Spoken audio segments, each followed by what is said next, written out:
What's up, guys? It's your boy Mizzy. I'm here today to break down the Miami and Ole Miss game. It was a good one, instant classic. It was a really interesting one. Miami won 31-27. One of the most interesting things when you looking back at this game, man, Miami had the ball 41 minutes and Ole Miss had the ball 18 minutes. So to think, Ole Miss scored 27 points, only holding the ball 18 minutes. One was the Lacey score, big run, 70-something yard run.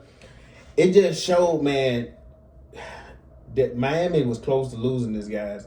It was nip and tuck because, like I said, they lost the lead with like 3 minutes left in the fourth, and it was a tough game. Carson Beck with some big runs to convert and, like I say, keep the chains moving.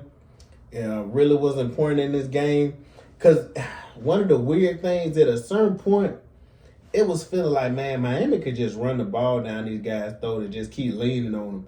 And for a little while in that second half, they kind of got away from the run and started to let Beck air it out some. Now, the last drive, he caught back fire and he got it going, but Miami was playing with they was playing with, keeping it kind of risky because, like I said, this Ole Miss team, even you seen the last drive, they almost got in field goal range. Like they did get in field goal range, but they had to score a touchdown anyways. But this Miami team, like I said, the defense, it showed like even how great they was, man. That Ole Miss team is tough, guys. They tough. But hats off to Miami, man. Great season. I think it was this their first time being back in the championship since 2001. So shout out to all the Miami fans out there, man. But another interesting thing was, Carson Beck this game was 23 for 37, and Trinidad Chambliss was 23 for 37. Beck had 268 yards. Chambliss had 277 yards passing. It's just interesting that the splits was that, you have some of the conspiracy theorists that look into that deeper.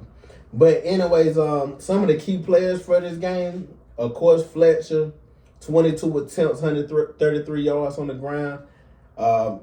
He probably should have had north of 30 attempts for real, probably 200 yards. He definitely could have had it.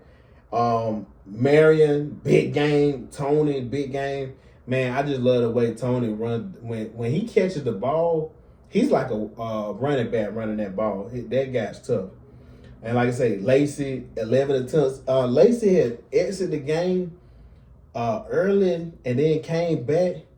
That kind of made me wonder, because the other running back Ole Miss had, he's okay, but he's not the home run hitter that Lacey is. Lacey showed on that big run that he can take it to the crib and, at any moment take a home run, take a handoff, 70 yards.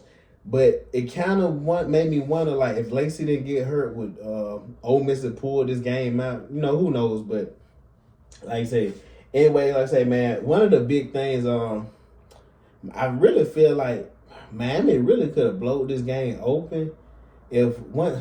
And like I said, we'll speak on this when whoever Oregon and Indiana got to play, so we'll see how that goes. But Miami made a lot of mistakes this game. Mistakes that they had made in the previous two playoff games.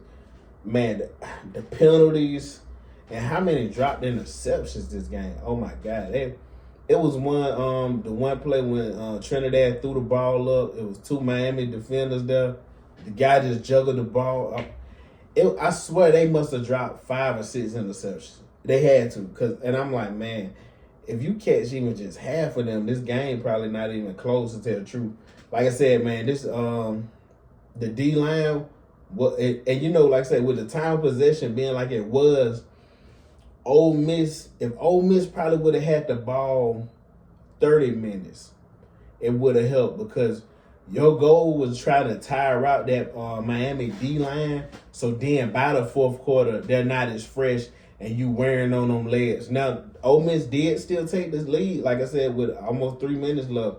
And, Beck then went down and scored with about 16 seconds on the clock. But, I seen some people talking about they should have been a PTI in the end zone, guys. That's never getting called. even Pete Golden, he said in his press conference, like, he's not worried about that like that. Nobody's calling it in NFL or college football.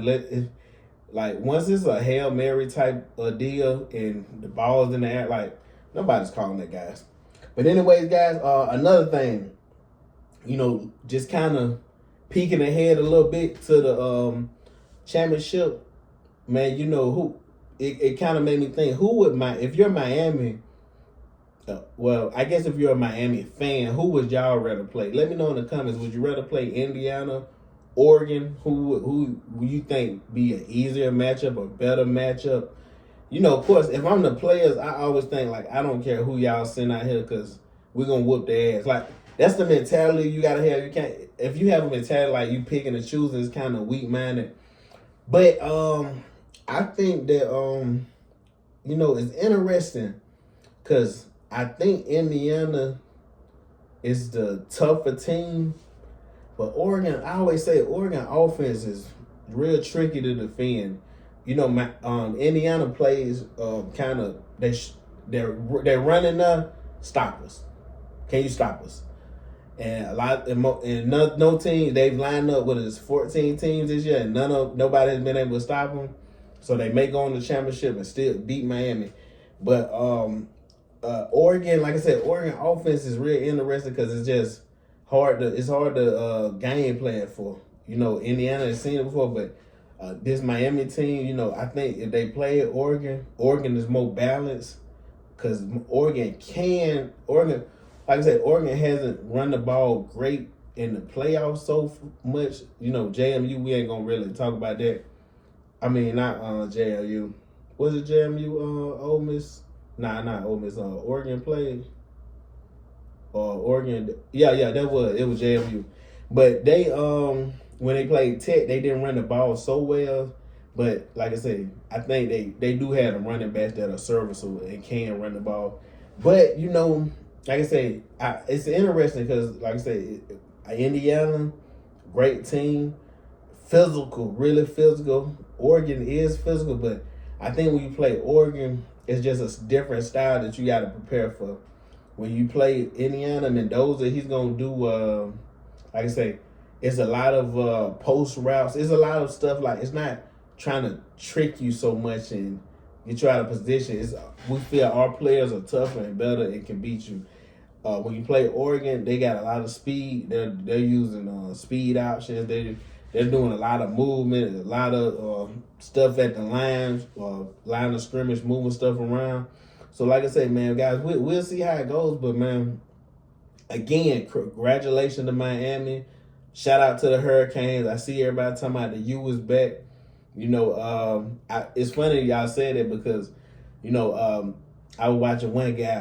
I think it might have been Josh Pate. I can't remember exactly, but he was saying that he was talking to the Miami coach in the off season, and he was like, man, I'm so tired of people saying, when is the U gonna be back? He's like, look, that is never coming back, because he's like, man, it's almost like talking about when Alabama gonna get back to when they was winning championships like Nick Saban. He like, man, look, this is a new age of college football. Like, say Miami won this year, you don't know when the next time that you'll reach this point. Because I ain't gonna lie, I'm in my mind, guys, I'm thinking we're gonna have a lot of rotating champions right now. It's gonna be, like I said, who can get the most players in the portal, and with the players they're recruiting for high school and had a perfect mix. Who can, like I say, Lane, he showed that what he got at Ole Miss, he showed that he could find a great group of transfer guys and the recruits and, building them. So like I say, man, Alabama right now, I think Alabama got Cam Coleman coming down and, trying to get him on the team. It just right now, guys, with college football, it's going to be hard. I don't know when the next time, and I know everybody thought Ohio State was going to do it. I don't know when it's going to be the next time a team just goes back to back.